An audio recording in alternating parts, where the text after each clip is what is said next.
Retrouvez-nous sur le 92.9 ou sur radiocampusrouen.fr.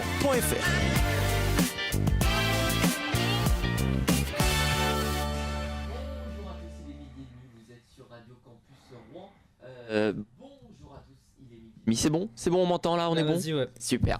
Bonjour à tous, il est midi et demi, vous êtes sur Radio Campus Rouen. Nous sommes le mardi 13 février 2018 et bienvenue dans le Campus Mag, l'émission qui va vous faire aimer la radio.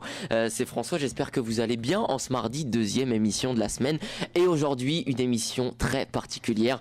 Ça faisait longtemps qu'on voulait la faire, celle-là. Et bien ça y est, on en a profité puisque, vous le savez aujourd'hui, le retour de la coupe aux grandes oreilles, vous le savez, le retour de la Ligue des Champions. Ça y est, c'est quand même un jour plutôt quand même vachement attendu par tous les fans de foot.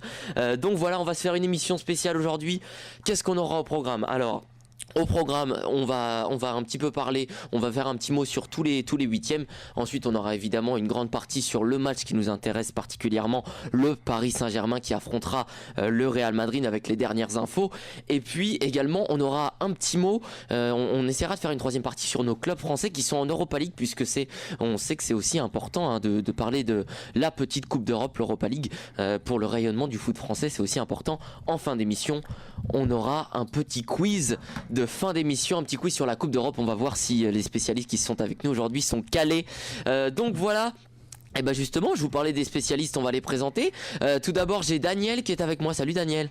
Salut François et salut tout le monde. Ça va ? Ça va, écoute. Ça va, t'es en forme ce midi ? Ça va. Bon, super. Et donc j'ai Daniel et j'ai Baptiste aussi. Salut Baptiste. Salut. Ça va ? Bah ouais, impeccable depuis hier. Ça va, bah oui c'est vrai. Bah, bon, je rappelle que hier t'es venu alors que bon, on avait dit que l'émission était aujourd'hui, mais bon c'est pas grave. Donc on va commencer tout de suite. Alors, donc, je vous ai détaillé le menu. Ça va, le menu vous plaît ? Ça va, impeccable. Tranquille. Bon alors, les garçons, émission spéciale ce midi. Juste une petite question avant de débuter. Qu'est-ce que ça vous évoque, vous, le retour de la Ligue des Champions ?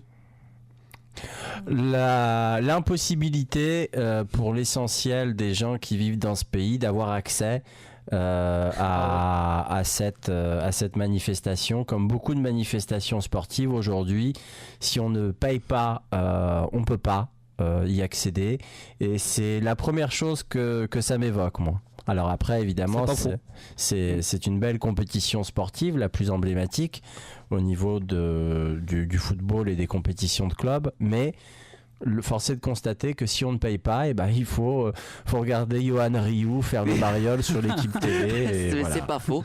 C'est vrai, Daniel, t'as raison d'attaquer par cet angle-là, puisque Baptiste, si tu te souviens bien, avant on pouvait regarder ces matchs sur TF1. C'est sur TF1 à l'époque. Exactement, on avait les matchs des clubs français, voilà. Donc c'est vrai que maintenant les droits télé ont pris en valeur, tout simplement. Donc voilà. Alors ça dépend de la volonté aussi des chaînes. Oui, mais il y a des sports qui se rendent compte que le tout privé ne marche pas. On le voit avec la Formule 1 qui aujourd'hui a décidé que sur la saison 2018, il y aurait 4 grands prix qui seraient diffusés en clair. On sait aussi que quand les équipes de France sont engagées dans des grandes compétitions internationales, il y a une obligation de les diffuser en clair. Mais pour ce qui est des clubs, là, on n'y touche pas. Tant que les droits télé continueront d'augmenter et ça ne baisse pas, ça s'arrêtera pas. Bon alors écoute, on a bien fait d'attaquer par là. Qu'est-ce que ça t'évoque toi, Baptiste, le retour de la Ligue des Champions ? Pour le sportif, il y a peut-être un motif d'espoir pour Paris, mais faut pas oublier que ça fait depuis 93 qu'il n'y a pas un club français qui a gagné la Ligue des Champions quand même. Ça commence à faire 25 ans quand même. C'est vrai que ça commence à dater. Tu les vois bien cette année, les Parisiens ? Bah pourquoi pas, enfin l'équipe est plutôt au-dessus du lot, mais en face c'est Paris là tout de suite. C'est pas Bâle qui va jouer City, donc c'est autre chose. Ouais, c'est clair. De toute façon, on va développer, évidemment, on développera un petit peu plus en détail le match qui nous concerne un petit peu tous, surtout ici en France, Real Madrid-PSG. Donc ça aura lieu demain à Bernabéu à 21h. Donc voilà, tiens, une autre question avant de rentrer dans les huitièmes. Votre plus beau souvenir de Coupe d'Europe ? Moi, c'est simple, j'avais 16 ans en 93 quand l'OM l'a emporté. J'en avais 14 2 ans plus tôt quand ils ont perdu contre l'Étoile Rouge de Belgrade. Belgrade, pardon. Ouais. Et on était dévastés, on se disait plus jamais ça n'arriverait parce que à l'époque, bon c'est encore le cas aujourd'hui, mais un club français qui n'avait jamais gagné la Coupe d'Europe, donc c'était inimaginable. Et depuis Saint-Étienne, Reims m'avant. ouais, voilà. Et bon, Reims, ça nous parle pas. Saint-Étienne, je crois que j'étais pas né. Mais moi, c'est surtout ça. C'est une révolution dans ce sport-là, puisque on a commencé à. Il y a la fameuse musique de la Ligue des Champions qui est toujours là, indémodable. C'est les frissons à chaque fois. C'est dingue. Hein. Mais c'est ça, moi, mon plus beau souvenir, c'est ça. Ouais, c'est vrai que la Ligue des Champions, t'as quand même. Enfin, moi, je sais que j'ai les poils qui se dressent. Après, bah oui. C'est sans hésiter. Plus beau souvenir, Baptiste. Le plus beau souvenir, moi, je sais pas si. Enfin, Daniel, tu vas te rappeler certainement de la finale entre le Liverpool et le Milan. Elle est magnifique. C'était une sacrée finale. C'était en 2005. 2005, ouais, si j'ai bonne mémoire. Ils sont menés 3-0 à la mi-temps, puis il y a tout supporters de Liverpool qui chantent et l'équipe est carrément au-dessus et ils reviennent à 3-3, puis la séance de tir au but, on n'en parle pas. Avec Shevchenko qui loupe une occasion dont on se demande, mais bon, quand les dieux du foot sont du côté d'une équipe, il n'y a rien à faire. Ah bah oui. Donc la finale de 2005. Écoutez, merci les garçons pour vos souvenirs. On passe au 8e maintenant. C'est parti. Premier 8e dont je voudrais parler, c'est quand même le match de ce soir. Ce soir, on aura un magnifique Juventus-Tottenham, donc ce match qui aura lieu au Juventus Stadium. Vos avis sur ce match, les garçons? Plutôt la Juve quand même favorite à domicile? La Juve a beaucoup d'absents, Dybala, Cuadrado, Matuidi et Barzali, il me semble. Ouais. Après, ils ont du réservoir dans leur effectif et surtout une expérience. Tottenham, moi je me méfie toujours de la solidité psychologique des joueurs anglais. Qui cartonne en première ligue, ils sont en pleine bourre Tottenham. Voilà, donc mais c'est une belle équipe, hein. Moi j'aimerais les voir aller loin, donc je vais plutôt miser sur Tottenham. Parce qu'ils avaient un projet qui commençait à prendre l'eau, puis qui reprend vie carrément, parce que on a Harry Kane qui commence à exploser. Enfin, Hugo Lloris comme à son habitude, je pensais qu'il perdait son temps à Tottenham. Mais il est en train de nous prouver le contraire. Si Tottenham passe la Juve, c'est tout bénef. Donc Tottenham a une grosse pièce à jouer. Donc juste un petit point, on va faire un petit point prono. Comme ça on verra, ça pourrait être sympa. Donc Daniel, ton pronostic pour Juve-Tottenham? Je vais dire 2-1 pour la Juve. Ok, Baptiste? Je vais dire 1-0 pour Tottenham. Ok, ça marche. Bon voilà, comme ça au moins on va noter ça. Et s'il y a des erreurs comme ça, après je vais vous les ressortir. Deuxième match dont je voudrais parler, Manchester City. Ouais. Manchester City quand même leader de la Première Ligue. Normalement là pour les Suisses ça va être compliqué, je pense. Avec un tirage pareil. Alors c'est vrai que Bâle a surpris tout le monde dans sa phase de groupe. Bon, ils ont attrapé le plus faible Benfica des 10 dernières années. Manchester, une fois la qualif assurée, a fait tourner. Mais bon, Manchester City, c'est colossal, hein, dans le style de jeu, dans la profondeur de l'effectif. Ouais, je vais pas miser sur les Suisses, hein. Non, je pense que là, sur ce match-là, on peut être d'accord, puisque franchement, pour les Suisses, ça va être très très compliqué. Manchester City qui est à fond. Oui, bien sûr. Après, on sait évidemment que tout est possible dans le foot, mais là, Manchester City en pleine bourre, voilà, surtout avec Guardiola qui arrive à bien gérer son effectif. Hein. On voit qu'il arrive à faire tourner aussi. Puis et surtout, voilà. Sur les côtés qui s'appelle Leroy Sané, qui est très loin d'être mauvais. Mais qui est de retour de blessure d'ailleurs de Leroy Sané. Il est de retour, Kun Agüero est toujours au top, quand on sait qu'il n'est pas forcément désiré par Guardiola pour l'année prochaine. Ouais. Mais là, il vient de claquer un quadruplé. C'est surtout les automatismes collectifs qui sont impressionnants, et encore une fois la profondeur de banc, quoi. Mais quand on peut s'acheter, c'est l'effectif le plus cher du monde. Voilà. Alors il y a l'inflation des. Rien qu'à la défense, je crois que c'est 273 millions. Voilà, rien qu'à la défense. Uniquement pour le budget des défenseurs, ouais, c'est ça. C'est quand même incroyable. Donc on est d'accord là-dessus, on met les Anglais. Il y a pas de souci là-dessus. Je mets un 2-0 pour Manchester City à l'extérieur, moi. Ok. Baptiste? J'allais dire la même, mais vas-y, ouais. Bah pareil, bah t'as raison, tu as le droit. Autre match, Porto-Liverpool. Tiens Daniel, je voulais bien ton avis là-dessus sur le foot portugais. Alors moi c'est mon deuxième coup de cœur. Bon, je le mets à égalité avec l'OM, hein, de par mes origines et mon âge. J'avais 10 ans quand Abba Madjer a fait sa Madjer en finale de la Coupe d'Europe des clubs champions, c'était son appellation à l'époque, en 87, qui avait permis à Porto de remporter sa première. Et je me souviens de 2004 avec l'avènement de José Mourinho Bien et sûr. la deuxième victoire. Et l'épopée Face à monégasque Monaco, aussi, surtout. Nous en France, on l'a plus vécu comme ça. Je pense malgré tout que Liverpool est au-dessus parce que Mohamed Salah est feu, juste injouable. C'est le meilleur joueur africain. Voilà, il est exceptionnel. Il va être transféré à 200 millions lui à la fin de la saison parce que les grands. On parle de joueurs- lui au Real, je crois. Hein. Ouais, on en parle. Bon, le match aller est à Porto. Je dirais un partout. Mais sur l'ensemble de la qualif, même si ça me fait un peu de mal, je vois quand même Liverpool passer. Baptiste? Moi, j'ai un petit 1-0 pour Liverpool. Ok. À l'extérieur? À l'extérieur, ouais. Ok. Autre match, Séville-Manchester United. Alors là, est-ce qu'on peut parler Séville quand même club espagnol face à United de Mourinho. Comment ça va se passer? Est-ce que comme United est à l'extérieur, est-ce qu'on peut s'attendre à... On sait que Mourinho a été souvent critiqué pour son jeu plutôt quand même défensif. Est-ce que vous pensez qu'on va avoir assisté un petit peu au même type de match avec Séville qui va garder le ballon, plutôt avoir la Il va avoir possession? la trouille. Parce qu'il sait très bien que Séville, c'est pas n'importe quelle équipe, c'est l'équipe qui a gagné 3 fois la Ligue Europa. Il sait qu'en face ça va jouer, et puis de toute façon Mourinho, sa place il est un peu sur la sellette parce qu'il fait des choix quand même. Après il a prolongé Mourinho. Hein. Alors c'est vrai qu'il a prolongé, mais moi je suis assez d'accord. De toute façon aujourd'hui quand tu prolonges, ça veut pas dire beaucoup, ça veut pas dire grand chose pour un entraîneur, surtout qu'il a du marché et il a des propositions, il peut partir ailleurs. Moi j'ai l'impression qu'aujourd'hui 2 joueurs sur 3 préfèrent jouer pour Guardiola que pour Mourinho, parce qu'il a un style qui est quand même très clivant, même si c'est un entraîneur que j'adore, j'apprécie le personnage, mais voilà, John Stones a choisi City, Bernardo Silva aussi, Sané, enfin ils partent tous à City. Et bon, je les vois quand même passer parce qu'il va garer le bus, l'autocar et autocar et tout le dépôt de la TCR devant le but.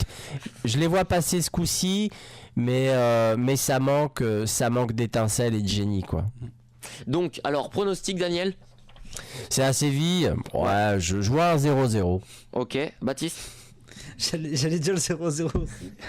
Donc tu prends, t'as le droit. Hein, allez, vas-y, on va dire un partout comme ça. Un partout, c'est bien. Comme ça au moins ça change. Alors là, j'ai un petit peu envie de dire le 8e de finale dont on s'intéresse le moins. Alors, Shakhtar AS Roma. Moi je reviens juste un instant sur le FC Séville.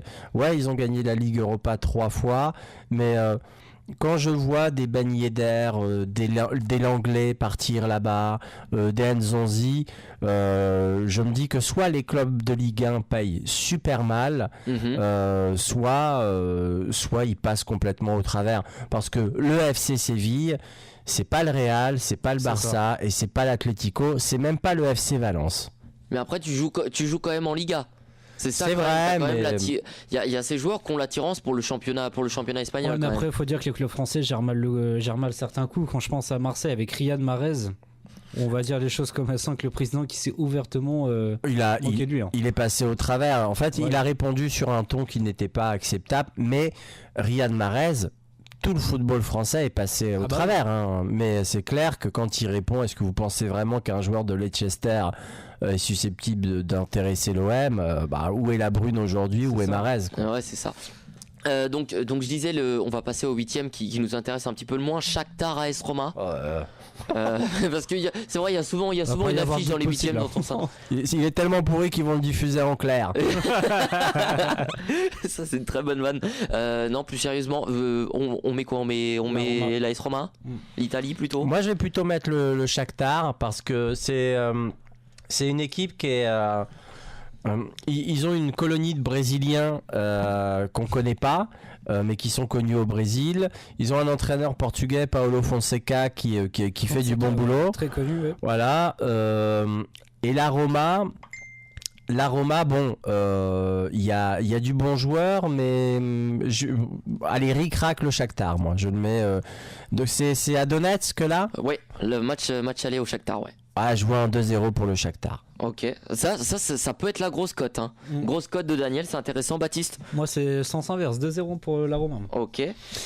Il est parti, notre ami Nainggolan, en Chine ou pas? Je crois pas, je crois crois qu'il pas. est resté à la Roma. Heureusement. Il est resté à la Roma. Là, gros 8ème de finale, Chelsea-Barcelone. Alors celui-là, un petit mot là-dessus quand même. Ouais, Ça, c'est une grosse affiche aussi. Hein. Ouais. On parle beaucoup de Real PSG, mais le Chelsea-Barça, ça va quand même être une grosse affiche. Match aller à Stamford Bridge. On va voir si Giroud, il a les dans coordonnées ce pour match? assurer. Ça va être compliqué. Je pense que ça va quand même être compliqué pour Chelsea, le Barça qui est en grande forme en ce moment. Même s'ils ont fait match nul contre Etafé, ils sont quand même, franchement, le groupe tourne bien. Alors, les deux équipes ont leur lacune, c'est-à-dire que je pense que défensivement, le Barça, bon là, ils ont récupéré Umtiti. Chelsea a l'inconvénient d'avoir un coach qui est très clivant et qui est en train de saouler tout l'effectif. Je pense que son 3-4-3 peut avoir beaucoup de difficultés. Jouer à 3 défenseurs, c'est jamais simple. Voilà, c'est quand tu vois les attaquants du Barça. Donc on verra, mais ouais, le Barça quand même. Le Barça. Petit prono. 2-1 le Barça. Ok. Baptiste. Un partout. Ok. Et donc le dernier 8ème, ensuite on marquera une petite pause musicale. D'ailleurs aujourd'hui l'artiste qu'on va écouter c'est Orelsan en honneur à ses 3 victoires de la musique qu'il a obtenues vendredi dernier, 8ème de finale, Bayern Munich Beşiktaş. Alors là, moi bizarrement je vois ça comme un 8ème plutôt ouvert, avec même si le Bayern, on connaît évidemment le Bayern, mais avec des Turcs plutôt bons. Je les ai trouvés notamment dans leur phase de qualif face à Monaco, tout ça. Ça développe du jeu, il y a des bons joueurs techniques, ça peut le faire. Ils ont ils avaient une poule qui était assez homogène. Ils ont attrapé, je pense qu'il valait mieux attraper Monaco en septembre-octobre qu'en avril, voilà, qu'en mars-avril. Ils ont attrapé un Porto qui est en phase de transition, un Leipzig aussi que personne ne connaît. C'est difficile d'avoir une idée précise, même si c'est vrai que Talisca, Quaresma, tout ça c'est du solide, mais le Bayern, à l'inverse, a passé les 2 premiers mois de la saison avec un effectif qui voulait dégager Ancelotti, qui l'a balancé Ils ont réussi à au le Parc faire, des d'ailleurs, Princes, voilà, et Ancelotti. C'est pas comme si c'était voulu quand tu vois Exactement, voilà, quand tu vois la compo qu'il a fait, ouais, le Bayern, je les vois quand même devant moi. Ouais. Ok, donc dernier prono. Donc c'est à Munich, hein, le match aller. C'est à Munich, ouais, ils vont leur mettre un 3-0. Ah ok. Ça c'est intéressant, tu vois, parce que c'est bien, Daniel il prend des risques, ça j'aime bien. Baptiste. Le problème c'est comme tu dis, les Turcs quand ils jouent, ils ont beaucoup de cœur sur un terrain, c'est des guerriers. Mais là à l'Allianz Arena ça me semble compliqué quand même. Mais peut-être après, sur l'ensemble des 2 matchs, moi je crois. Sur l'ensemble des 2, je pense que le Bayern sera devant, parce que le Bayern ça reste quand même une grosse équipe. Ils savent ce que c'est que de jouer des grands matchs avec des joueurs qui sont habitués maintenant. Ouais. Comparé au Beşiktaş où tu as des joueurs qui peuvent être pris par l'enjeu. Mais après, c'est toujours dur de pronostiquer contre un club turc. C'est toujours dur. C'est clair. Surtout que le retour à Beşiktaş dans une ambiance de feu, ça peut vite tourner. Hein. Rappelle-toi, la dernière, le Beşiktaş contre Lyon en Ligue Europa, c'était très très chaud. Hein. C'était Lyon qui se qualifie au tir au but. Ouais. Aujourd'hui, on a des conditions de sécurité qui sont sans commune mesure avec ce qui se faisait dans les années 80-90. Hein. Quand les gars allaient jouer en Turquie à l'époque, c'était terrible quoi. C'était de toute façon, tu dormais pas la veille parce que à l'hôtel, les supporters qui venaient chanter était dans là. ton hôtel, à l'aéroport, on t'accueillait, t'avais des coups de fil et alors tu jouais et puis voilà, les mecs étaient juste derrière la main courante, quoi. C'était terrible. Baptiste, juste ton prono, oui. Ouais, je vais dire 2-1, mais même chez les Turcs, 2-1 pour le Bayern. Ok. Mais même chez les Turcs, quand tu vois entre Fenerbahçe et Galatasaray, c'est des causes de divorce c'est terrible. ou de rupture dans les couples. C'est vrai que la Turquie est un pays de foot et surtout un pays qui est en train de monter. Enfin, on voit qu'il y a de plus en plus un petit peu le développement du foot turc. On le voit aussi dans les transferts et il y a quand même c'est beaucoup de joueurs de classe mondiale mais en fin de carrière qui partent là-bas souvent. Bah, ça fait un peu comme en France à certains moments. Il y avait des anciens qui venaient et puis aujourd'hui c'est le contraire parce que ça attire de plus en plus avec Paris et puis ils se rendent compte que le championnat français c'est un championnat qui est physique, donc il y a beaucoup de joueurs à qui s'appeler. Donc voilà, mais la Turquie, pourquoi pas, ils ont quelque chose qui les aide, c'est l'ambiance. Et puis il y a des investisseurs turcs qui mettent de l'argent, des mécènes qui mettent de l'argent dans les clubs. C'est vrai que ça paye bien. Après dans les années 90, Galatasaray aussi avait des beaux moyens avec Hadji entre autres. Mais là ils reviennent bien en force. Après c'est l'éventuelle et la potentielle instabilité politique du pays qui fait que tu peux rechigner à y aller, quoi. Bon, voilà, on a fait le tour de ces huitièmes, c'est parfait. On va marquer maintenant une petite pause et on se retrouvera dans la deuxième partie de votre émission. On parlera évidemment du match qui retient toutes nos attentions, évidemment, le Real PSG. Donc vous restez avec nous. Tout de suite, on va s'écouter Orelsan pour ces 3 victoires de la musique. On va s'écouter Raelsan tout de suite, tiré de l'album Le Chant des Sirènes, et on se retrouve dans un instant. Retrouvez-nous sur le 92.9 ou sur radiocampusrouen.fr.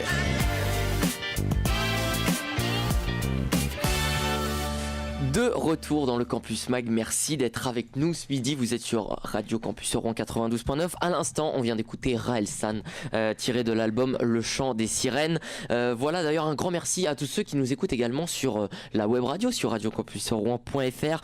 Dans une minute, on va évidemment parler du choc que tout le monde attend, Real Madrid, Paris Saint-Germain. Mais avant tout ça, on va quand même faire un petit point sur la météo quand même. En ce mardi 13 février, si vous êtes sur Mont-Saint-Aignan, vous avez pu constater que la neige est avec nous ce midi. Voilà, bon, ça tient pas évidemment encore, mais c'est quand même des gros flocons. Donc normalement, ça devrait, la neige devrait nous accompagner toute la journée. 2 degrés, température maximale aujourd'hui.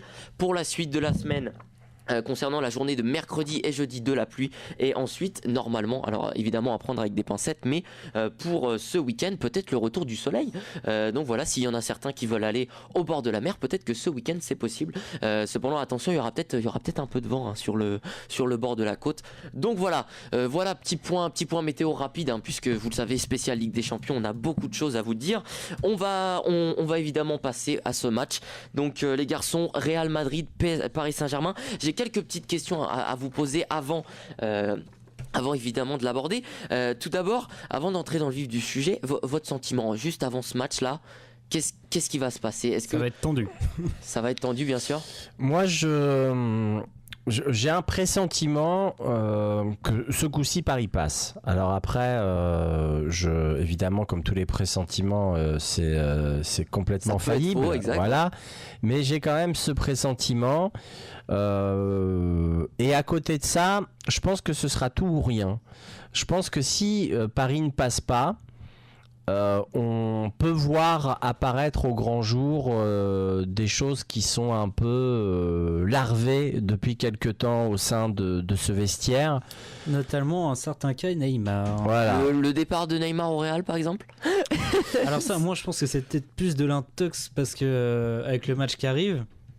Mais ça pourrait être vrai d'un côté. Ça pourrait être vrai. Le souci, c'est que dans ses déclarations, l'ami Neymar, il dit pas. Il reste évasif. Il reste évasif. On a l'impression qu'il va pas au-delà de cette saison. Alors, est-ce qu'il fait ça parce qu'il a préparé avec son père le coup d'après, et le coup d'après, c'est on part au Real? C'était un peu une idée qui avait été, qui était en jeu, on va dire. Il était parti à Paris pour pas faire directement Barça-Real. Est-ce que c'est ça? Ça, je sais pas. Après, quand il est parti à Paris, j'ai trouvé que c'était un choix intelligent aussi. D'un côté, j'ai la lumière. Je peux me permettre peut-être avec Paris de taper la Ligue des Champions. S'il tape le Real et s'il tape la Ligue des Champions, je pense que Neymar va rester. parce que ça va attirer du monde. Mais le problème, c'est que si Paris perd, le problème c'est Neymar, parce que Neymar c'est dans l'immédiat qu'il faut. C'est dans l'immédiat qu'il faut gagner, c'est pas dans 2 ans, c'est pas dans 3 ans. Oui, parce que lui, son but, c'est être évidemment le meilleur joueur du monde. Donc, avec évidemment, le il a plus de temps à tout ce que perdre. tu veux. Je pense que peut-être que Neymar se dit aussi qu'il a passé quand même pas mal de temps dans l'ombre de Messi. Alors il a fait le choix, hein. Il voulait jouer avec Messi. Il avait plus envie de jouer avec Messi que de jouer au Barça. Il a fait ce choix-là. Après la lumière, il l'a eu naturellement. Donc voilà. Moi, je pense que pour le moment, il est un cran en dessous, mais très nettement, de Messi et de Ronaldo. Ah oui. Il a encore beaucoup de choses à prouver. Je pense qu'il est arrivé en Ligue 1 avec un état d'esprit qui n'est pas encore le bon.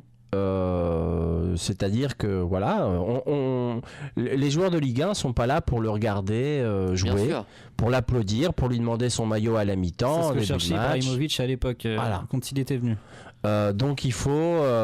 J'ai l'impression que voilà, il est au-dessus du club. Enfin, dès qu'il peut, il part à Londres, il part à Barcelone. Il fait son anniversaire qui s'est transformé en grosse biture. On a voilà. Notamment pour Berchiche. Hein. Ah oui, Berchiche, il a fini pas bien. Hein. On va dire qu'il en a pris une sacrée. Mais est-ce que ça tu peux pas le faire quand t'es au Real. Non. Tu le fais pas quand t'es au Barça. Tu le fais pas à Manchester United. Et si on fait la comparaison, enfin.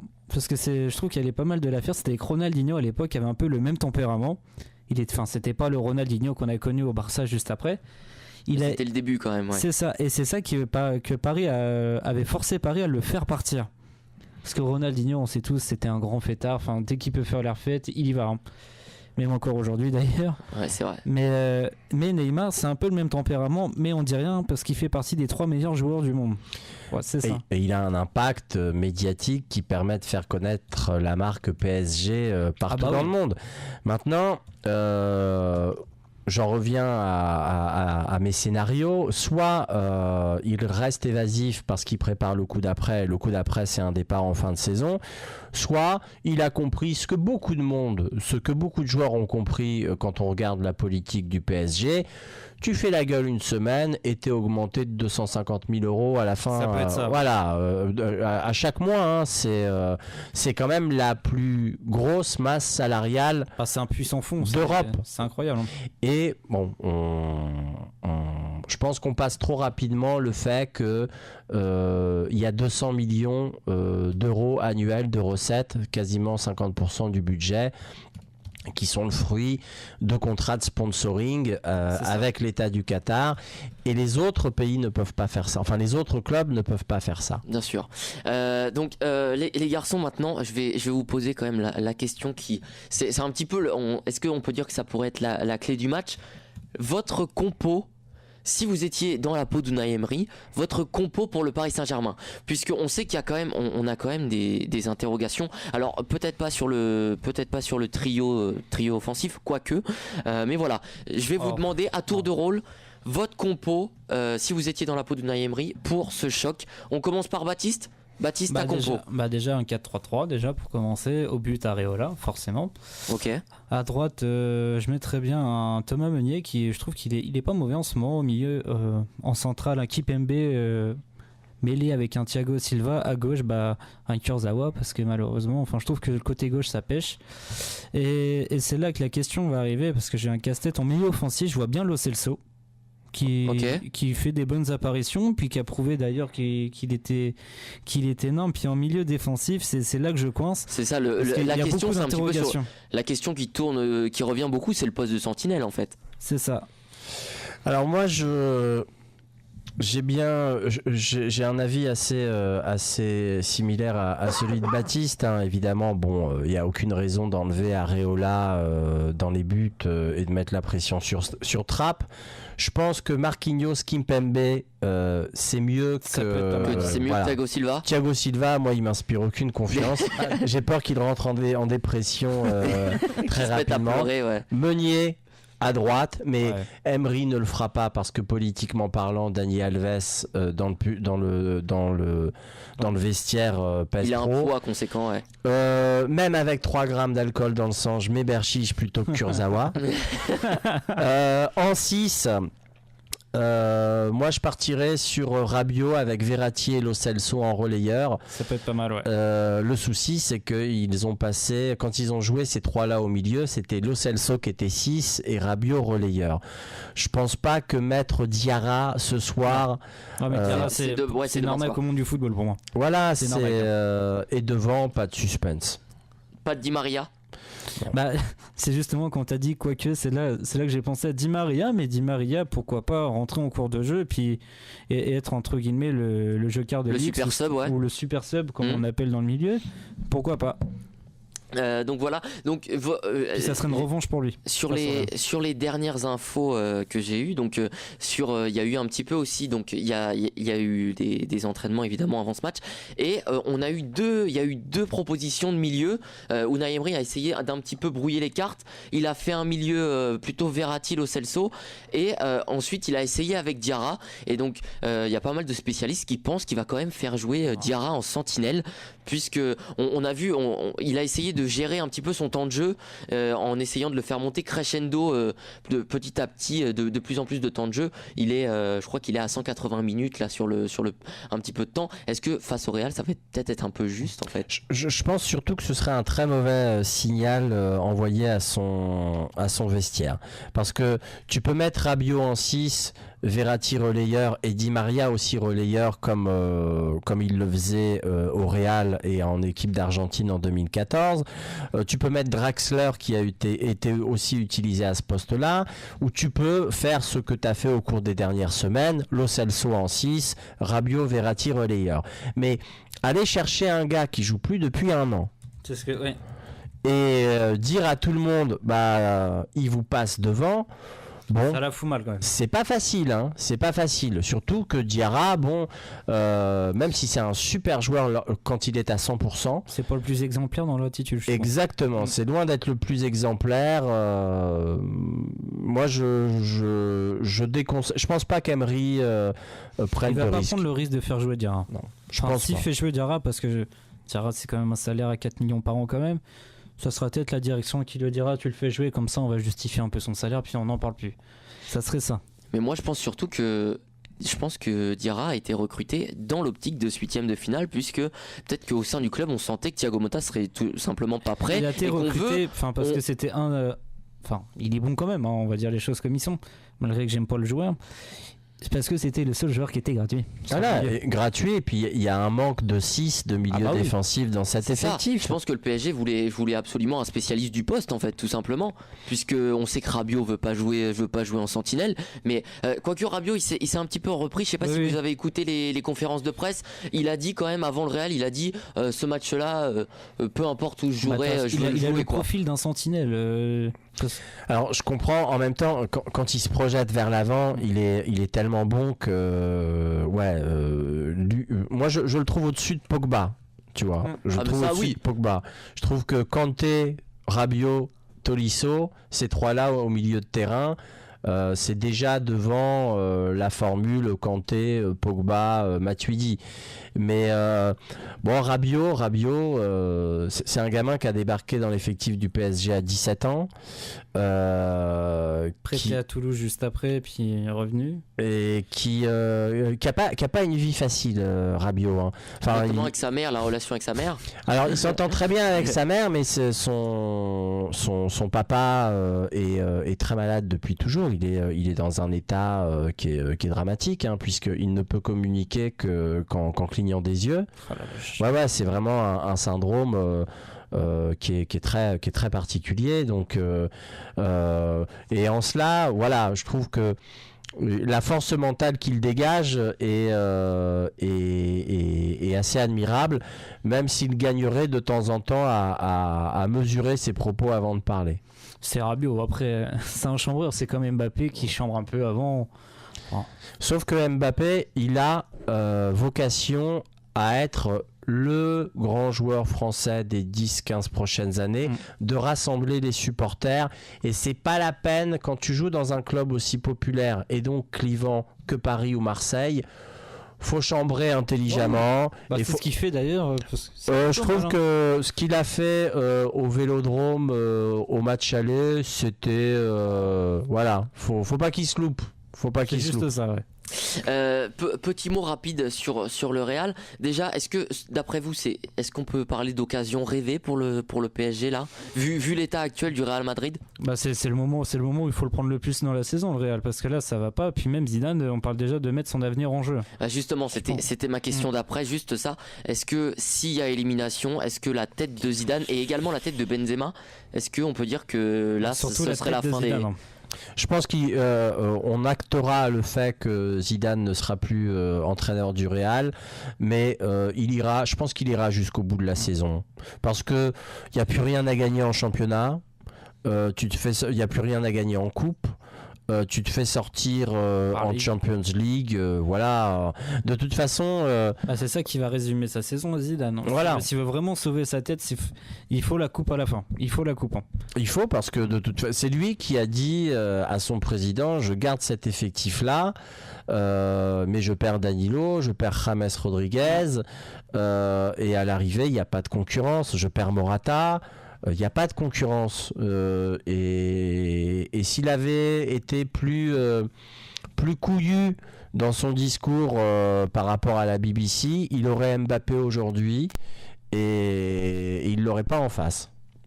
Il l'intéresse toujours d'ailleurs, Mbappé, Zidane. Sauf quand est-ce qu'il va y aller, quoi, C'est maintenant, ça, et à quel prix. Je veux dire, les transferts peuvent pas augmenter Et encore, indéfiniment. là, Mbappé, il est juste prêté parce que il y a une clause d'achat qui est obligatoire de 188 millions à la fin de saison quand même. Enfin, si Mbappé vaut 188 millions, j'ose même pas imaginer le prix du transfert s'il va au Real. De toute façon, il n'est pas possible ce transfert, puisque tu dépasses le fair play financier tous les jours, quoi. Donc c'est juste inimaginable. Tu peux y arriver si tu fais une transaction, je t'envoie Neymar et Mbappé, tu me files Ronaldo, Benzema, Bale, et encore 100 ou 150 millions. Et là, ça passe. Dernière petite question, ensuite on aura notre deuxième pause musicale. La clé du match, d'après vous, le milieu de terrain?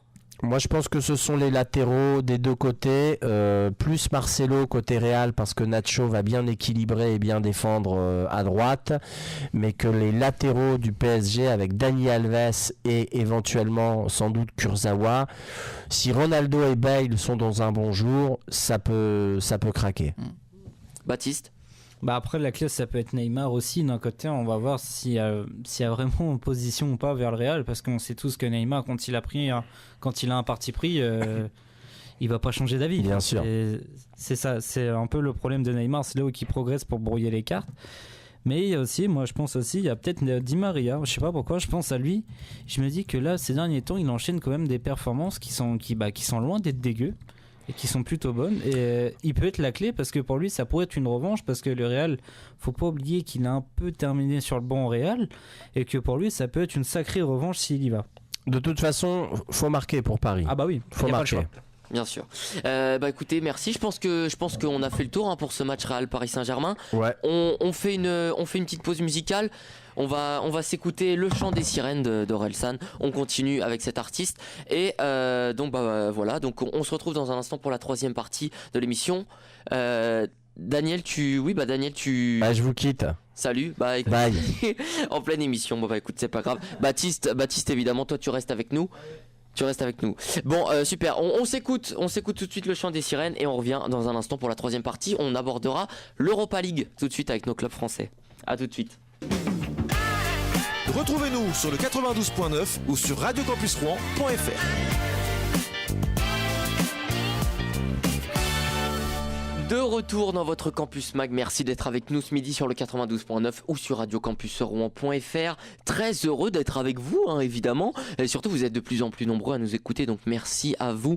N'hésitez pas d'ailleurs à venir nous rejoindre sur les réseaux sociaux, que ce soit Facebook, Twitter, Instagram, voilà, donc c'est Radio Campus Rouen tout simplement. N'hésitez pas à venir nous suivre, on essaie d'être actifs, donc ça fait toujours plaisir. Voilà, troisième partie, à l'instant on vient d'écouter On vient d'écouter La Terre est ronde, donc tiré de l'album Le Chant des Sirènes, toujours par Orelsan. Troisième partie de votre émission. Maintenant, on va parler Europa League. On va parler un petit peu, de la petite Coupe d'Europe.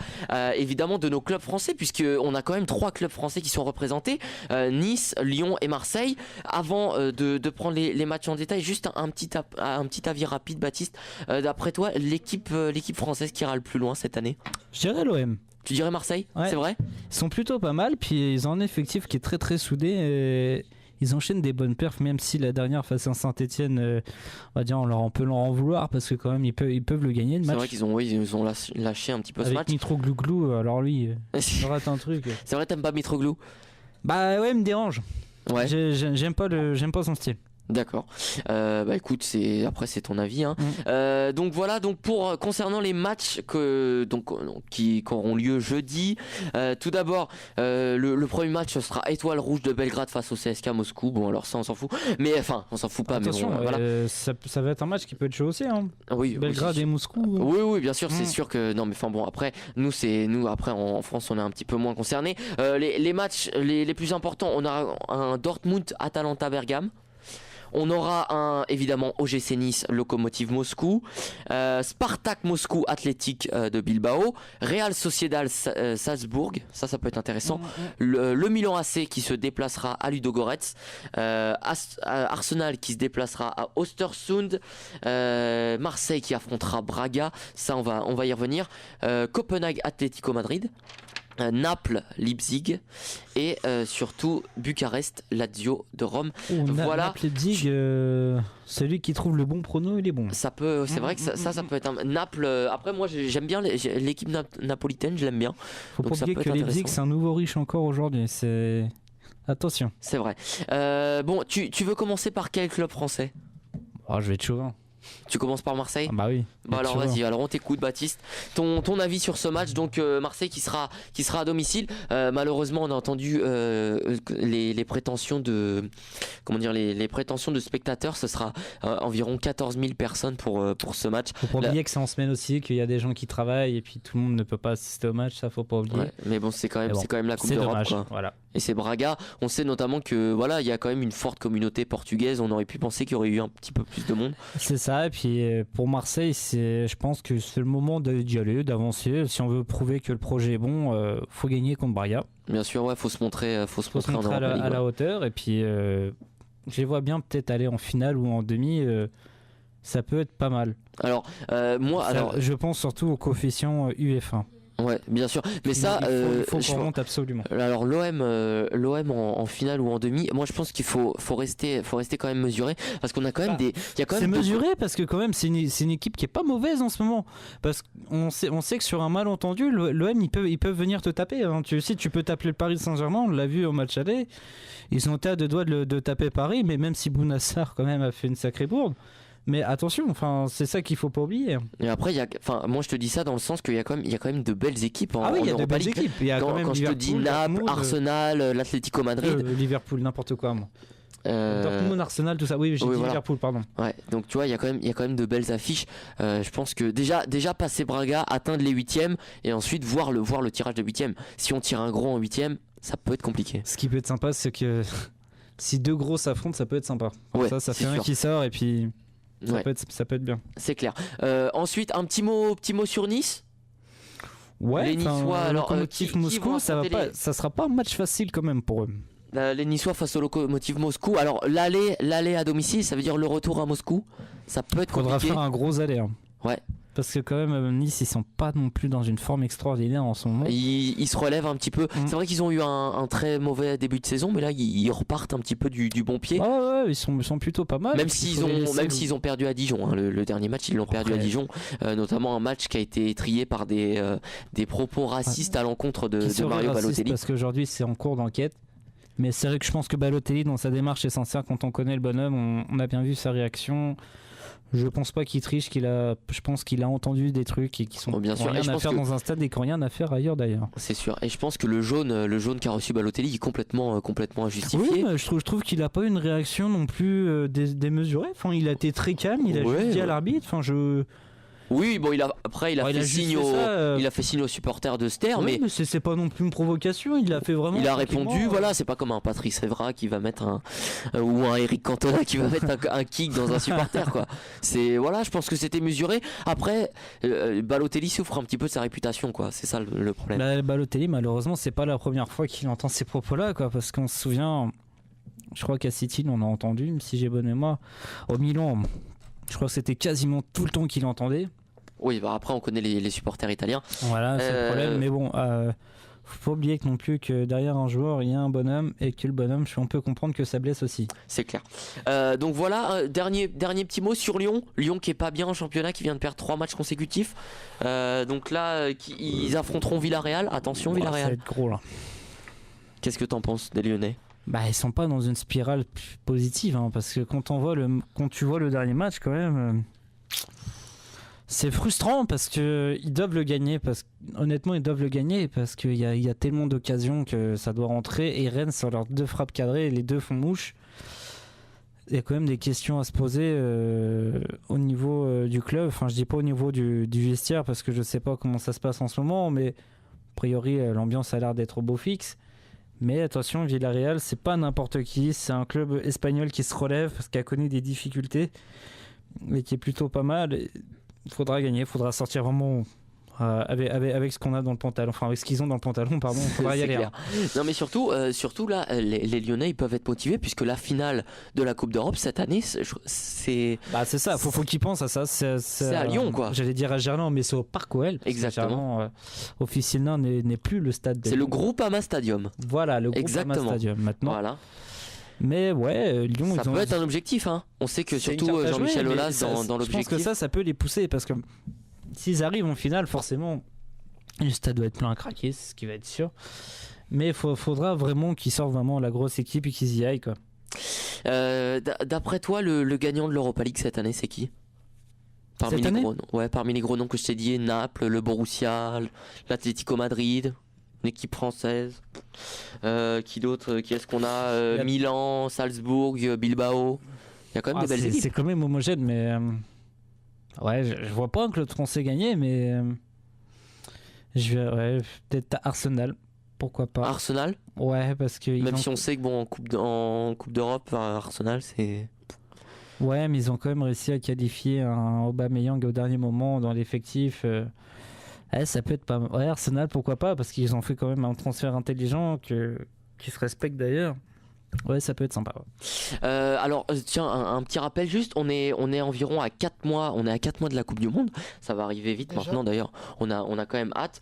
Les matchs qui arrivent vont être évidemment capitaux pour gagner sa place dans le groupe. Et je pense notamment Je pense que Deschamps, il a pas sa liste en tête parce qu'il y a vraiment trop de noms. Enfin, c'est vraiment vrai qu'on est gâtés. Hein. Là, on a une génération. Honnêtement, quand tu peux choisir entre un Coman, un Martial, et devant, tu peux choisir entre un Mbappé, je pense qu'il y sera, un Giroud, un Lacazette, un ce que tu veux. C'est vrai que niveau offensif, on est quand même gâté. Mais derrière, ça pêche un peu sur les côtés parce que les latéraux. Oui. On a toujours, de toute façon, en équipe de France, on a toujours eu un problème avec les latéraux. Le dernier, on avait Sagna. Pendant un moment, on était quand même avec Sagna et Evra, quoi. Le dernier grand latéral, pour moi, ça reste Lilian Thuram à droite. Hein, ou Lizarazu à gauche. Lizarazu à gauche. Hein. Ouais. C'est quand même les grands derniers latéraux en France. Et là, on pêche dans le sens où à gauche, quand même, je respecte Kurzawa pour ce qu'il est, mais Kurzawa, quoi, à gauche.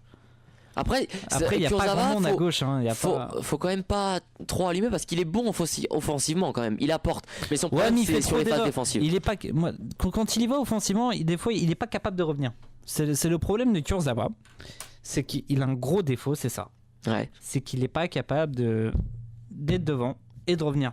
Parce qu'à chaque fois qu'il le fait, le problème de Kurzawa, c'est que derrière, il se fait prendre dans le dos.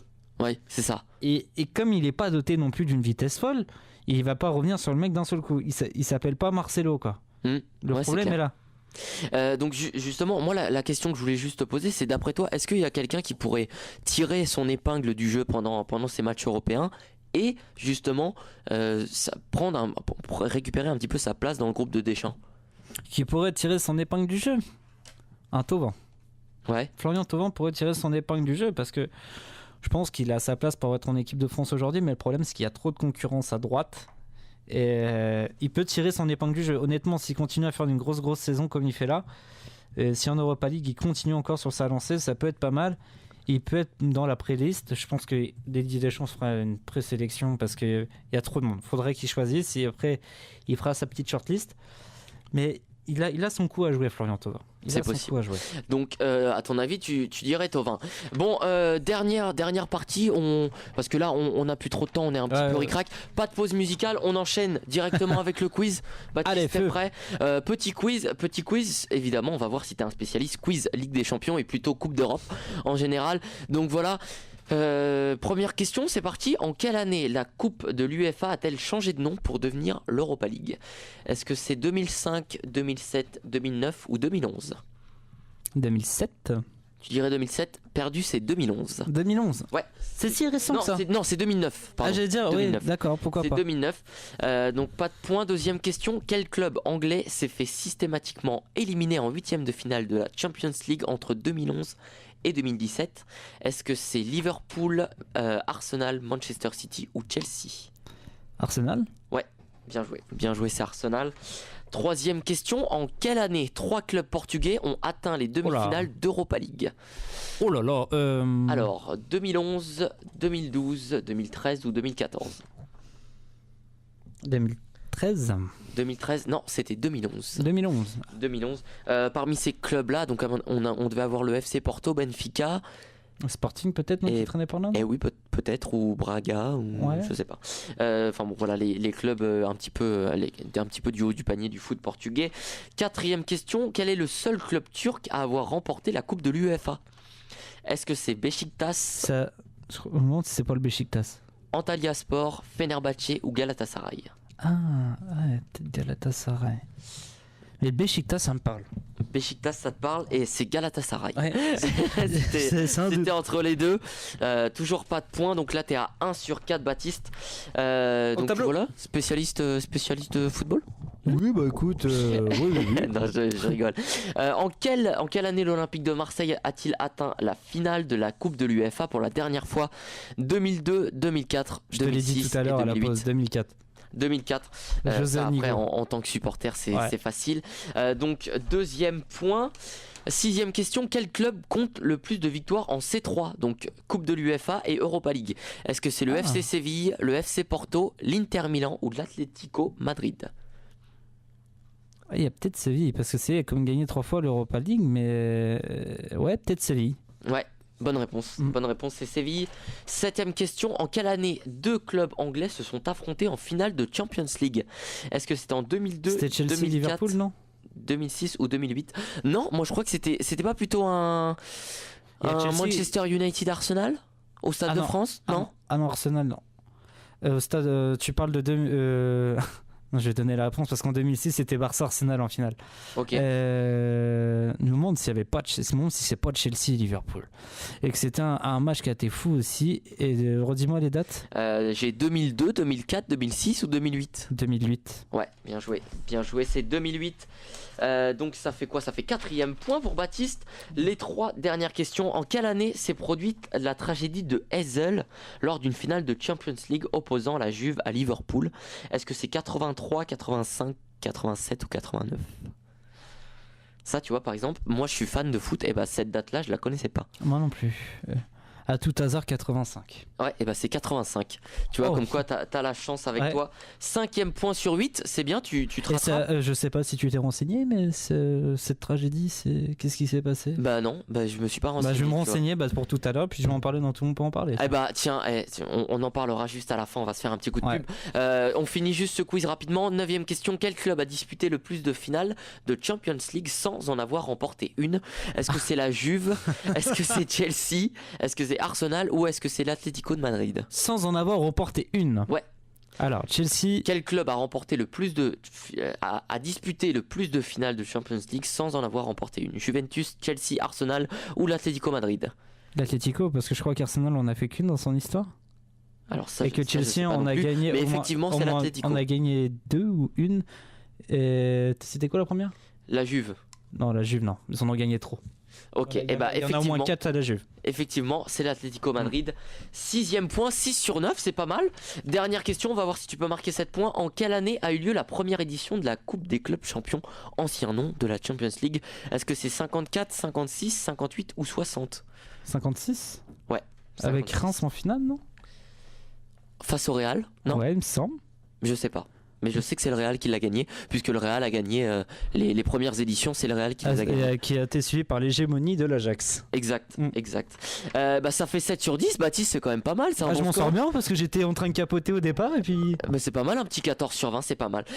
Donc voilà, voilà pour le quiz et c'est déjà la fin de ce Campus Mag. Merci à tous d'avoir été avec nous. Merci à toi, Baptiste, d'avoir été avec nous. Je de rien. Là, tu sors et qu'est-ce que t'as? T'as un TD à 13h, c'est ça? Ouais, j'ai un TD à 13h, sinon j'aurais bien fait un peu plus, mais là, Mais t'as raison, non? obligation oblige. T'as raison, l'école avant tout, mais déjà un grand merci d'avoir été avec nous Ouais, pour je t'en cette prie. spéciale Champions League. On va essayer de s'en refaire une pour les matchs retour. Et Ouais, on va ouais, voir, on va voir avec Daniel. Vous avez fait vos pronos et on va voir si vous êtes planté ou quoi. Ça va Et être oubliez marrant. pas, cet après-midi, il y a l'Happy Hour avec Hombourg et on Exactement, est. j'allais en parler. Donc cet après-midi à 17h, l'Happy Hour avec Valentin Hambourg de 17 à 18 et Je serai surtout. sûrement avec lui pour l'Happy Hour. Je serai Ouais. certainement là aussi. À mon avis, il nous a encore prévu une émission de folie. On va essayer de vous animer ça et surtout de 18h à 20h. On a votre émission, tout le monde peut en parler, émission de débat. Et comme tu l'appelles, François, la radio libre. Exactement, on peut dire un petit peu radio libre, on peut dire ça. Et c'est ça qui est génial, j'adore cette radio. Enfin, j'adore surtout cette émission, franchement. Il y a un petit peu Et une émission de n'hésitez débat. pas, enfin, Voilà, là c'est je ça. vais être un peu chauvin, mais n'hésitez pas à venir parler avec nous, à communiquer. Bien sûr. On répond à chaque fois, on est vraiment sympa. La preuve, François, on ne connaissait pas. Ouais, Et on peut dire, je me suis un petit peu incrusté dans l'équipe. Mais oui, mais même on t'a apprécié et puis la C'est preuve, vrai. t'es là avec nous, donc si vous voulez participer, vous le dites, il n'y a pas de problème. Eh ben, merci Baptiste, Je t'en prie. tu vois, ça me fait très plaisir. Donc voilà, merci d'avoir été avec nous. Demain, Campus Mag classique, Campus Mag spécial Saint-Valentin.